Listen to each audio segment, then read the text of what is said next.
Sundara travels படநடிகை Radha தனது மகனுடன் சேர்ந்து இளைஞர் ஒருவரை தாக்கும் சிசிடிவி காட்சிகள் வெளியாகியுள்ளது.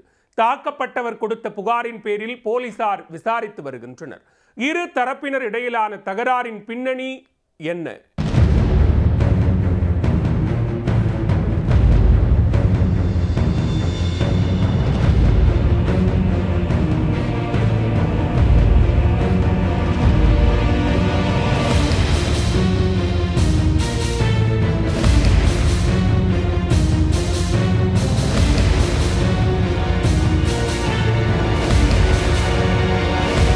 முன்னாள் கதாநாயகி நடிகை ராதா தனது மகனுடன் சேர்ந்து சாலையில் நடந்து செல்லும் நபர் மீது தாக்குதல் நடத்தும் காட்சிகள்தான் இவை.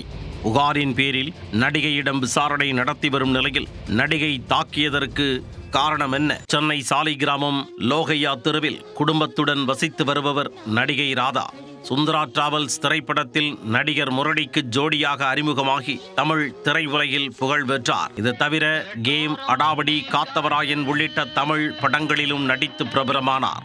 இவரது வீட்டின் அருகே டேவிட் ராஜ் என்பவர் வசித்து வருகிறார். டேவிட்டின் மகன் பிரான்சிஸ் ரிச்சர்ட். இவர் தனியார் நிறுவனம் ஒன்றில் வேலை பார்த்து வருகிறார். ரிச்சர்ட் கடந்த 14ஆம் தேதி இரவு வழக்கம்போல் பணி முடித்து வீட்டின் அருகே சாலையில் நடந்து சென்று கொண்டிருந்தார். அப்போது அவரை பின்தொடர்ந்து விரட்டி வந்த நடிகை ராதா மற்றும் அவரது மகன் தருண் ஆகிய இருவரும் ரிச்சர்டை சரமாரியாக தாக்கியதாக கூறப்படுகிறது. இந்த சம்பவம் அப்பகுதியில் உள்ள கண்காணிப்பு கேமராவில் பதிவாகியுள்ளது.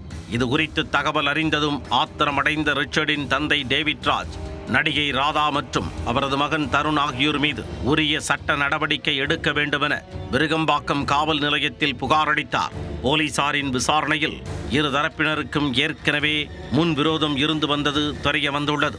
கடந்த டிசம்பர் மாதம் தன்னை கிண்டல் செய்ததாக நடிகை ராதா கொடுத்த புகாரின் பேரில் ரிச்சர்ட் மீது விருகம்பாக்கம் போலீசார் வழக்கு பதிவு செய்துள்ளனர்.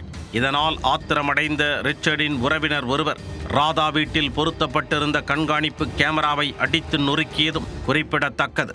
இந்த நிலையில் ராதா எதற்காக ரிச்சர்டை தாக்கினார் என்பது குறித்து போலீசார் தொடர்ந்து விசாரித்து வருகின்றனர்.